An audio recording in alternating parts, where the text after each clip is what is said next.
Nah, sekarang kita masuk ke time tracking. Nah, time tracking ini sangat penting gitu bagi seorang VA, apalagi kalau misalnya teman-teman hourly VA gitu ya, yang dibayar per jam.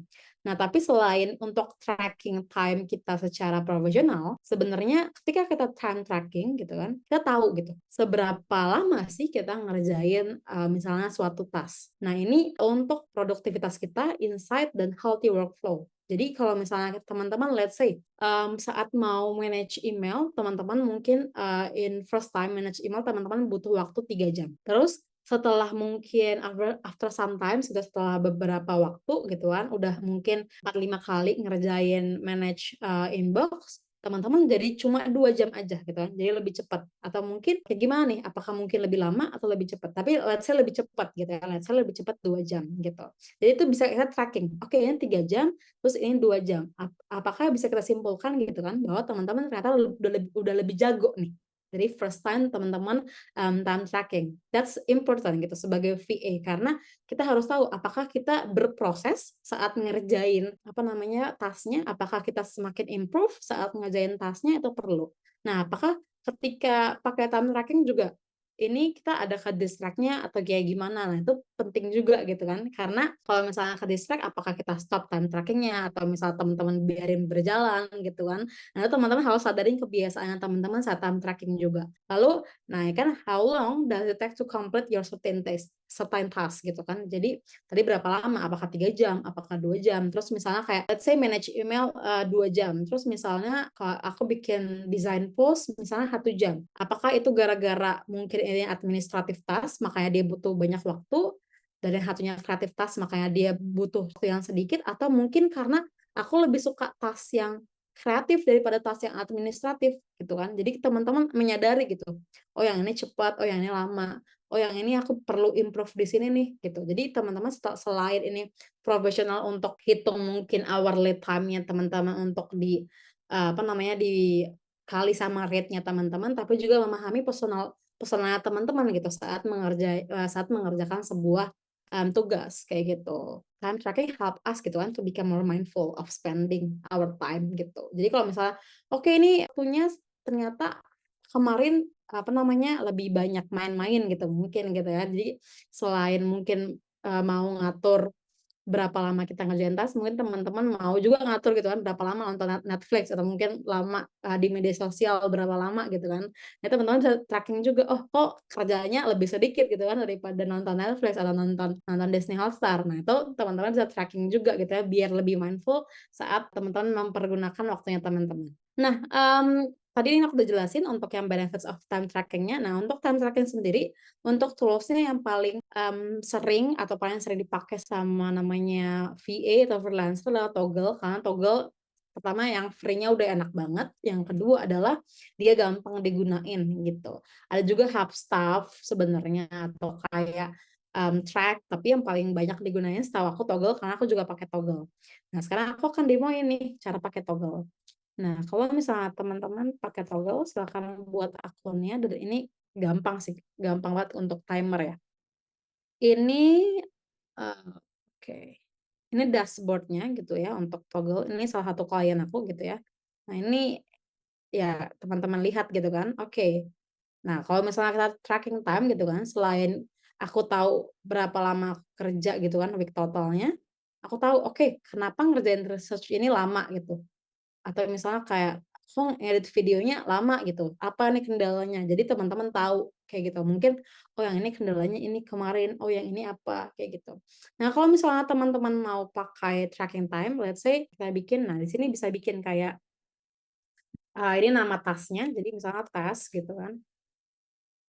Terus di sini kalau misalnya mau pilih kayak ini aku bikin, nama project-nya gitu ya, berdasarkan project. Kalau misalnya mau aku nggak bisa lagi bikin create new project, oke kayaknya aku ganti akun aja. Wait a second, ganti workspace I mean. Jadi bisa ganti workspace di sini. Wait, oke tapi nggak oke, udah muncul. Nah ini project-nya, berbeda gitu ya, tapi dia satu satu dashboard gini. Jadi dia kalau misalnya teman-teman punya workspace, ini aku workspace-nya ada 3 gitu kan di sini. Nah, teman-teman let's see, misalnya di sini gitu ya, pengen time tracking, misalnya tes gitu. Misalnya teman-teman mau ada project, nah ini bisa di-create new project, misalnya project name-nya tes juga, create project. Nah, ini langsung muncul gitu. Kalau misalnya teman-teman bedain pakai project boleh, atau misalnya pakai tadi aku pakai administratif, lalu finance, lalu research, boleh di kayak gituin kategorinya. Lalu ini tinggal kalau mau teman-teman tracking, tinggal start time entry. Nanti kemudian muncul di sini kayak gitu. Terus misalnya kalau udah selesai kerja, bisa langsung di resume aja, nanti dia muncul di sini gitu. Terus misalnya let's say teman-teman berjalan gitu ya, lupa gitu kan. Misalnya lupa nge-stop gitu time trackingnya. Nah, ini bisa diedit gitu. Jadi let's say ini tadi misalnya ini jam 7 gitu ya, kita buat dulu. Oke, nah ini jam 7. Nanti kan bisa diedit ya. Sorry, kita save dulu. Jadi bisa diedit, ya kan? Bisa diedit, tapi jangan bohong gitu ya. Jadi kalau misalnya teman-teman tadi kayak, oke tadi aku kayaknya ninggalinnya 15 menit atau 20 menit nih aku kurangin misalnya di sini gitu. Oke, tadi aku kayaknya ke toilet 2 menit deh gitu. Jadi misalnya kayak 8, 6 gitu ya, save. Nah, itu bisa di kita apa namanya, kita edit. Terus kalau misalnya mau lihat overview selama mungkin sebulan, kalian kerjanya berapa lama gitu. Itu bisa di reports. Oke, aku pakai yang ini biar kelihatan. Nah, ini reports-nya kayak gini. Nah, ini bisa teman-teman screenshot sebagai bukti kalian udah kerja berapa lama, kayak gitu. Misalnya let's say ini, terus teman-teman screenshot, aku udah 12 jam nih kerja selama seminggu. Atau mungkin let's say teman-teman kerja selama sebulan, kita bikin gitu. Nah, mungkin nih, itu kan 34 jam, misalnya let's say seperti itu, kayak gitu. Nah, itu untuk time tracking, teman-teman bisa screenshot. Nah, terus kalau misalnya teman-teman mau add klien kalian juga bisa jadi member di sini. Nah, di sini member langsung. Nah, ini kan klien aku gitu ya. Dia bisa masuk kayak gini. Kayak gitu. Nanti kalau misalnya mau buat member, invite members, terus bisa langsung taruh emailnya aja. Ini karena aku pakai yang free, jadi cuma bisa 4 member dalam satu toggle ini kayak gitu. Itu untuk time tracking, aku akan lanjut ke tools lainnya. Nah, untuk tools lainnya ada task and project manager gitu atau project management. Nah, sebenarnya kalau untuk project management ini banyak banget toolsnya. Jadi ini 5 ini yang terkenal aja gitu kan. Ada Asana, ada Notion, ada Trello, ada ClickUp, ada Monday.com. Lalu kalau misalnya teman-teman product manager ada yang namanya Jira kayak gitu. Nah, tapi kalau task and project management ini sebenarnya teman-teman bisa pilih salah satu aja gitu untuk teman-teman pakai. Misalnya yang paling gampang menurut aku yang mungkin oke sama beginner adalah Trello gitu. Dan kita akan demo Trello sekarang gitu. Nah, untuk Trello tapi bisa pilih ya kalau misalnya teman-teman udah biasa pakai Notion, that's okay. Kalau misalnya teman-teman misalnya pakai monday.com atau ClickUp, Asana, Notion. Kalau aku sekarang paling nyaman pakai ClickUp. Kalau company remote skills academy pakai monday.com sama Notion gitu. Tapi ada aja yang pakai Asana, ada aja yang pakai Trello. Ini sebenarnya tergantung teman-teman preferensinya seperti apa, apakah mau pakai yang mana kayak gitu. Tapi kalau misalnya aku mau kasih saran, kalau misalnya teman-teman masih beginner boleh pakai Trello. Nah, Trello tampilannya adalah seperti ini kayak gitu. Jadi kayak bentuknya card. Jadi yang ini teman-teman bisa kayak apa namanya? Rename sesuai teman-teman apa yang teman-teman mau. Dan ini gampang adalah karena dia bisa drag and drop, drag and drop. Jadi misalnya let's say ini notes, new ideas, choose project, today's task, dan ini bisa diatur juga kayak misalnya to do, in progress, terus mungkin need approval, terus done. Jadi tinggal teman-teman geser aja, oke misalnya dari to do ke in progress. Lalu misalnya dari in progress, need approval, misalnya need approval dari klien. Jadi kliennya bisa di-invite juga ke sini. Atau mungkin kliennya yang punya workspace-nya dan dia invite teman-teman. Jadi kan teman-teman nggak harus pusing gitu kan untuk pakai apa namanya untuk pakai workspace-nya teman-teman kayak gitu. Ini Trello, ini paling gampang menurut aku karena dia cuma drag and drop. Lalu di sini ada ini title, so kalau misalnya ada description, lalu activity-nya dia kayak write a comment gitu. Jadi terus teman-teman bisa tag juga. Misalnya kalau ada tag team member bisa juga, tag klien juga bisa. Lalu di sini ada add to cart. Jadi misalnya ini kan let's say ini belum ada kan orang di membernya di sini gitu. Jadi kalau misalnya mau add member gitu, misalnya aku gitu kan, add aku, nah ini membernya di sini adalah aku. Jadi kalau misalnya ada perubahan apapun card ini, misalnya aku pindahin card ini gitu kan, tapi harus sama orang lain ya, jadi biar ada notifnya. Jadi kalau misalnya aku pindahin ke sini, dipindahin ke sini sama orang lain, ini akan ada notifnya muncul sama aku gitu kan. Jadi kalau ini udah move ke project, kayak gitu. Itu kalau aku board member, tapi kalau misalnya aku nggak board membernya kayak gini, kalau yang dipindahin ke orang, aku nggak bakal dapat notification, karena aku nggak board member, kayak gitu. Itu untuk Trello. Itu sih yang paling penting ya untuk, pakai Trello-nya. Kemudian, semoga nggak pusing ya kita kebanyakan tools hari ini. Nah, ini untuk yang payment processor. Nah, sebagai VA kan kita senang uang gitu ya, karena kita mau dibayar. Nah, untuk payment processor-nya sendiri, kalau teman-teman kerja sama orang luar, bisa pakai PayPal, Payoneer, bank transfer, atau Wise juga bisa.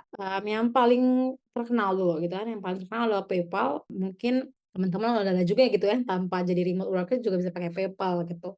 Nah, untuk PayPal ini pro-nya dia easy to set up, cuma pakai email doang, tapi cons-nya adalah si payer-nya. Jadi misalnya klien kita harus punya akun PayPal juga ya. Jadi akun PayPal doang yang bisa receive dan send payment gitu, send uang. Terus ini bisa juga untuk kayak misalnya kayak di Upwork atau misalnya di Fiverr atau di manapun dia bisa dia diintegrate sama PayPal. Cuma cons-nya lagi untuk PayPal adalah dia currency rate ya, kursnya cukup jelek.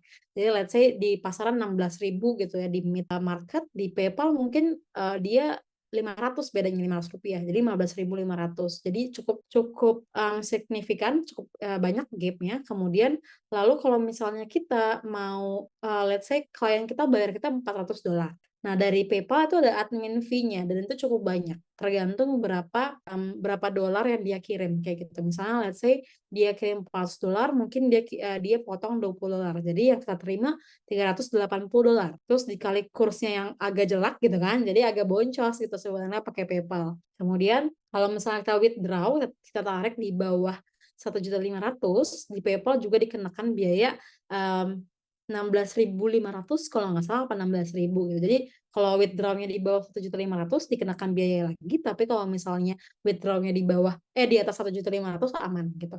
Jadi nggak dikenain biaya lagi. Lalu ada Payoneer, Payoneer juga mirip sama PayPal, ya mirip-mirip dikit gitu ya. Lalu, yang cons-nya sama kayak PayPal, payer-nya harus punya akun Payoneer, lalu Payoneer juga gampang untuk connect ke, remote worker platform kayak Upwork, Fiverr, dan lain-lain. Terus ini memang, dia didesain untuk yang bisnis dan freelancer, jadi multi-currency account juga sama kayak PayPal juga. Nah, tapi enaknya Payoneer dia masih lebih oke, fee-nya untuk course-nya daripada PayPal, dan dia juga bisa pakai, diintegrate sama marketplace atau platform yang lain gitu. Jadi kalau misalnya teman-teman mau belanja gitu ya, pakai Payoneer juga bisa. Lalu kemudian bank transfer. Nah, bank transfer pro-nya adalah teman-teman nggak harus punya akun baru gitu kan untuk terima payment, dan tapi cons-nya adalah high fee, lalu long processing time, lalu manual data entry for client. Oh ya, untuk PayPal and Payoneer dia biasanya kalau misalnya baru pertama kali terima uang, beda ya, baru pertama kali buat account dan baru pertama kali terima uang. Mungkin teman-teman punya PayPal dan Payoneer mungkin dari 3 tahun lalu, tapi baru terima uang mungkin baru-baru ini gitu, sebulan, let's say sebulan. Nah, mereka biasanya kalau orang yang baru terima uang, apalagi mungkin dolar atau dan jumlahnya lumayan gede, biasanya mereka hold dulu. Paling lama adalah 21 hari kerja.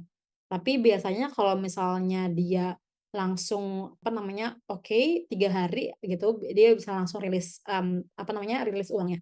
Tapi kalau misalnya mungkin ada kecurigaan dari PayPal, dia harus tunggu 21 hari kerja dulu, baru dia rilis uangnya ke balance kita. Jadi biasanya tulisannya adalah pending, pending uang gitu lah, pending uang, kayak gitu. Nah, kalau yang bank transfer dia lebih lama lagi gitu kan, lebih lama lagi kalau misalnya processing time-nya. Kalau PayPal mungkin cuma sekali doang gitu kan, sekali dia lama, tapi setelahnya kalau misalnya kita dapat uang lagi, mereka lebih cepat gitu masuknya ke uang kita. Jadi kita cuma nunggu mungkin 1 hari kerja aja. Tapi kalau bank transfer mungkin bisa 2, 3 minggu atau mungkin sampai 4 minggu kayak gitu untuk terima uangnya. Lalu manual data entry juga buat klien. Jadi klien harus typically dia harus pakai Swift. Nah, terus kalau misalnya teman-teman mungkin pakai Bank Mandiri atau mungkin Bank BCA, harus kasih yang namanya Swift, kode Swift. Jadi teman-teman tinggal cari aja di Google, misalnya Swift code Bank Mandiri apa, Swift code BRI apa, itu udah langsung muncul Swift code-nya kayak gitu. Lalu higher fee gitu, higher fee banget kalau yang bank transfer gitu. Lalu kayak longer processing time ya kayak tadi aku sebutin tadi kayak gitu untuk bank transfer, tapi enaknya kita nggak perlu buat akun lagi gitu. Dan kursnya biasanya sih kursnya ngikutin mid market juga kalau bank transfer, cuma ya tadi high fee itu yang susah dan long processing karena kan kita pengennya cepet gitu ya, kalau dapat bayaran pengennya cepet, dia nggak pengen lama-lama, nggak pengen di hold gitu. Lalu yang terakhir ada Wise. Sebenarnya ini agak sad gitu ya, karena untuk Wise sendiri sebenarnya enak banget gitu dipakai sebelumnya, tapi per Mei ini tanggal 23 dia limited banget untuk orang Indonesia. Jadi Wise ini tadinya ini dia orang Indonesia bisa kayak jadi nggak sama kayak yang dua tadi PayPal dan Payoneer kan harus pakai email ya, antar email. Nah, kalau Wise ini mereka keluarin yang namanya bank account details. Jadi misalnya let's say aku pengen dibayar pakai Australian dollar, ya kan? Jadi kalau misalnya tadinya pakai PayPal atau pakai Payoneer, aku harus pakai buat akunnya gitu kan. Dan dari sana harus buat akunnya juga. Nah, kalau Wise ini mereka nyiapin yang namanya akun detail Australian dollar aku. Jadi aku tinggal copy lalu kasih klien. Jadi klien itu kayak transfer antar bank aja sama kita, kayak misalnya kayak Mandiri ke BRI, ya cuma kayak gitu doang. Nah, itu tadinya Wise kayak gitu. Dan dia low fee parah banget. Jadi kayak misalnya kayak kita withdraw $300, jadi fee adminnya mereka cuma $2 doang misalnya, let's say gitu ya. Atau mungkin $1 doang. Jadi fee-nya benar-benar kecil. Lalu dia real exchange market juga gitu, real exchange rates. Jadi let's say di market 16.000, mereka mungkin 15.900, which is very very enak banget gitu ya untuk dijadiin kalau misalnya pakai Wise kayak gitu. Dan dia quick processing time, sangat-sangat quick. Misalnya kayak aku paling sering pakai Wise ya sampai sekarang gitu. Jadi misalnya aku mau withdraw ke bank account aku di Indonesia, dia itu misalnya aku withdraw itu cuma butuh 10 detik untuk di withdraw ke Bank Indonesia. Sedangkan mungkin PayPal, Payoneer, dan bank transfer kan butuh waktu yang lama gitu ya. Meskipun kalau PayPal dan Payoneer meskipun uangnya udah ada di kita, mungkin mereka masih butuh 1 hari kerja. Tapi kalau Wise, dia uangnya udah ada di akun Wise kita mau withdraw, dia cuma butuh 10 detik doang untuk nyampe di akun kita. Nah, terus misalnya juga kayak dari klien kirim ke kita, kalau misalnya teman-teman udah sering pakai Wise, kalau mungkin pas pertama kali aku pakai Wise ya dia tunggu 1 hari juga, tapi setelah makin ke sini gitu kan, real time. Jadi ketika si klien aku udah bayar, itu langsung muncul notifikasinya bahwa klien aku udah bayar, apa namanya, klien aku udah bayar si payment aku bulan itu, kayak gitu. Tapi sayangnya adalah mereka nggak nyiapin lagi account details itu. Karena ya satu dan lain hal tentang regulasi di Indonesia. Nah, jadi mereka ubah caranya mereka sama kayak PayPal dan Payoneer akhirnya. Jadi mereka pakai email account. Jadi harus si payer-nya si klien harus punya akun Wise dan kita juga punya akun Wise. Jadi sama-sama antar akun Wise yang kirim uangnya kayak gitu. Dan kita nggak bisa ngendepin si uangnya lagi di Wise gitu. Kalau aku dulu kan kayak misalnya dibayar misalnya tanggal 25 itu kan, let's say $400. Terus aku nunggu dulu kursnya agak tinggi gitu kan. Misalnya kurs tanggal 25 masih 15.100. Ya, aku tungguin gitu kan. Aku pasang kayak semacam notifikasi gitu lah. Jadi kayak dari Wise-nya kalau misalnya dia di atas, aku atur ya. Jadi misalnya kalau di atas 15.500, tolong kasih aku notifikasi gitu. Itu ada tanda buat aku misalnya kayak mau withdraw kayak gitu. Nah, sekarang di Wise udah nggak bisa lagi ngendepin uangnya. Jadi kalau misalnya klien-klien bayar misalnya let's say $100, kemudian itu kayak cuma numpang lewat aja ke Wise kita. Jadi langsung transfer jadi misalnya klien bayar, masuk di akun kita di Wise, kemudian si Wise langsung bayar ke akun pribadi kita yang Indonesia, yang connect sama Wise-nya. Jadi let's say $100, kemudian $100 masuk ke Wise, nanti dari $100 itu langsung dipotong pakai fee-nya Wise.